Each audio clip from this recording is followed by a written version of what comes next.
పెందుర్తి నియోజకవర్గం పరవాడ మండలం పరవాడ గ్రామ రెవెన్యూ సదస్సులో పాల్గొన్న పెందుర్తి నియోజకవర్గ శాసనసభ్యులు పంచకర్ల రమేష్ బాబు. ఆంధ్రప్రదేశ్ ప్రభుత్వం ప్రతిష్టాత్మకంగా నిర్వహిస్తున్న గ్రామ రెవెన్యూ సదస్సులో భాగంగా ఈరోజు పెందుర్తి నియోజకవర్గం పరవాడ మండలం పరవాడ గ్రామ రెవెన్యూ సదస్సులో పాల్గొని ప్రజల నుంచి అర్జీలను స్వీకరించి ఈ యొక్క రెవెన్యూ సదస్సును గ్రామం ఉపయోగించుకునే విధంగా ఉదయం 9 గంటల నుండి సాయంత్రం 5 గంటల వరకు రెవెన్యూ అధికారులు అందుబాటులో ఉంటారని, ఈ యొక్క అవకాశాన్ని ప్రజలందరూ సద్వినియోగం చేసుకోవాలని తెలియజేసిన జనసేన పార్టీ ఉమ్మడి విశాఖపట్నం రూరల్ జిల్లా అధ్యక్షులు పెందుర్తి నియోజకవర్గం శాసనసభ్యులు పంచకర్ల రమేష్ బాబు.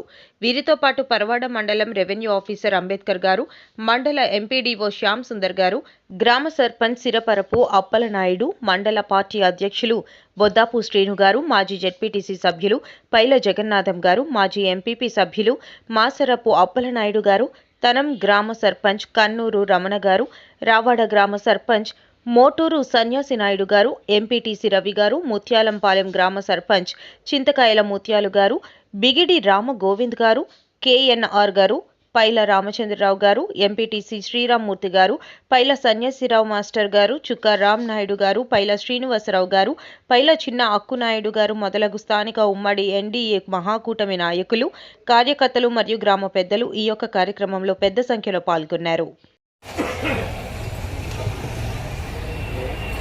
సభాధ్యక్షులు స్థానిక సర్పంచ్ అప్పలనాయుడు గారు, ఎంపీటీసీ శ్రీనివాస్ గారు,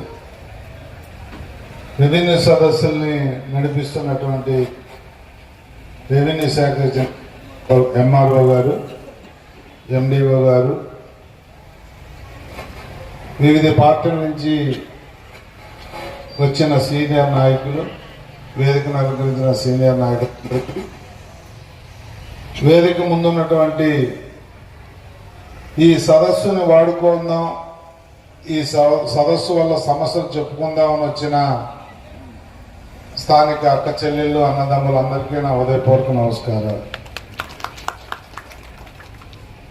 మరి గత 25 రోజులుగా జరుగుతున్న రెవెన్యూ సదస్సుల గురించి కొత్తగా మీకు చెప్పక్కర్లా. గతంలో జరిగిన దానికి భిన్నంగా ఏదైతే సమస్య ఇక్కడికి వచ్చిందో 40 రోజుల్లో ఆ సమస్య పరిష్కరించాలి. ఇందాక మా ఎంఆర్ఓ గారు చెప్పారు, చాలా తక్కువ వ్యవధిలో ఆ సమస్యకు పరిష్కారం చూపించాలి. మీకు రైతుకి మధ్య ఉన్న సరిహద్దు తక్కువైనా, మీ భూమి ఎవరన్నా ఆక్రమించినా, మీ భూమి ప్రభుత్వ భూమిలో పడిపోయినా, లేదంటే ఎవరన్నా చెరువులు గడ్డలు ఇప్పుడు సర్పంచ్గా చెప్పినట్టు ఎక్కడన్నా ఆక్రమణ జరిగినా, ఏ విధమైన మీ భూమి సర్వే చేయించి ఇవ్వాలన్నా, కొలతల్లో తప్పుపడి మీకు ఏదైనా ల్యాండ్ లాస్ అవుతున్నా, ప్రభుత్వానికి మీకు తగు ఉన్నా, రైతుకి తగు ఉన్నా, లేదు అంటే చాలా మంది భూమి కొనుక్కుని కొన్నాళ్ళు బయట ఊరు వెళ్ళిపోతే వచ్చేసరికి ఆ భూమి ఆక్రమణకు గురవుతా ఉంది. అలాగే ఏ విధమైన రెవెన్యూ పరమైన సమస్య ఉన్నా కూడా 40 రోజుల్లోపు పరిష్కరించి,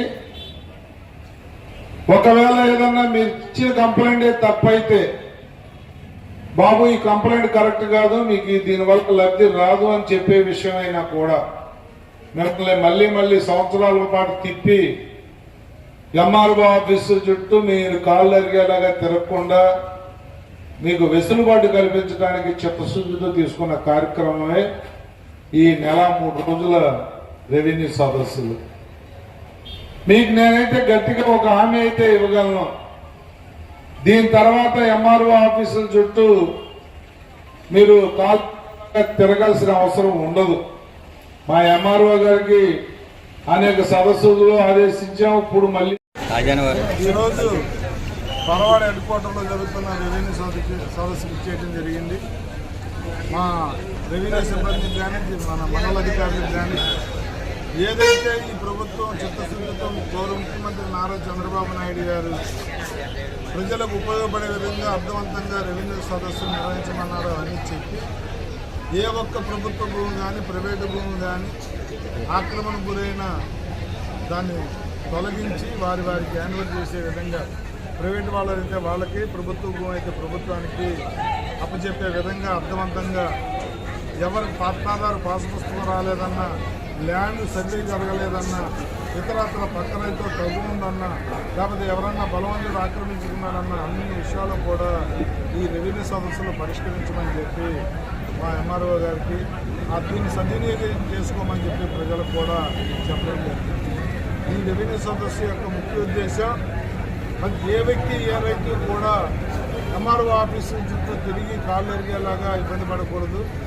ప్రజల వద్దకి పాలనలాగా ఒక రెవెన్యూ సదస్సు ద్వారా జరిగిన తర్వాత 40 రోజుల్లోగా వాళ్ళ సమస్య పరిష్కరించే ఆలోచనే ఈ రెవెన్యూ సదస్సు. ఎంత చిత్తశుద్ధితో చేస్తున్నామంటే ఫస్ట్ 15 రోజుల తర్వాత రెవెన్యూ మినిస్టర్ వచ్చి ఈ జిల్లాలో ఉదయం నుంచి రాత్రి వరకు కలెక్టర్ ఆఫీసులో మీటింగ్లు పెట్టి జరిగిన దాని మీద సమీక్ష చేశారంటేనే ఈ ప్రభుత్వం యొక్క చిత్తశుద్ధి అర్థమవుతా ఉంది. మేము ఒకటే చెప్తా ఉన్నాం, ఇది పార్టీలకి, కులాలకి, మతాలకి, వర్గాలకు అతీతంగా జరగాలి తప్ప ఎవరిని కూడా ఎంటర్టైన్ చేయొద్దు, ఎవరిని కూడా వెనకేసుకు రాకుండా చేయాలి అని చెప్పి మా అధికారులను ఆదేశించడం జరిగింది. ఇది చాలా అర్థవంతంగా జరగాలని కూడా చెప్పడం జరిగింది. దీన్ని ప్రజలు కూడా సద్వినియోగం చేసుకోమని చెప్పి కోరుతూ, మరొక ముఖ్య విషయం మీ మీడియా మిత్రుల ద్వారా అయితే ప్రజల్లోకి వెళ్తుంది. ఏదైతే ఎల్లుండో జనవరి 1 ఉందో ఆ రోజు నన్ను కలవడానికి వచ్చిన మిత్రులు ఎవరు కూడా డబ్బులు వేస్ట్ చేసుకునే బొకేలు, దండలతో రావద్దండి. ఏదన్నా మీరు తెచ్చేది ఒక పుస్తకము, పెన్సిల్, ఇలాంటిది ఒక షాలు, చలికాలం ఎలాంటిది ఏదన్నా వస్తే పేదలకు పంపిణీ చేద్దాం అక్కడే, అంతే తప్ప ఒక గంట వాడి ఒక 5 నిమిషాలు వాడే దానికి డబ్బులు వేస్ట్ చేసుకోవద్దని మా నాయకులకి, కార్యకర్తలకి, శ్రేయోభిలాషులను కోరుతూ, మనం ఏ పని చేసినా కూడా 10 మందికి ఉపయోగపడాలి. మీరు ఏదన్నా తెచ్చినా అది ఎవరో ఒక వ్యక్తికి ఉపయోగపడే అంత అర్థవంతంగా ఉండాలి అని చెప్పి తెలియజేస్తూ, నియోజకవర్గ ప్రజలందరికీ కూడా నూతన సంవత్సర శుభాకాంక్షలు ముందుగానే తెలియజేస్తూ అందరూ ఆరోగ్యాలతో, అష్టైశ్వర్యాలతో హాయిగా ఉండాలని చెప్పి కోరుకుంటున్నాను.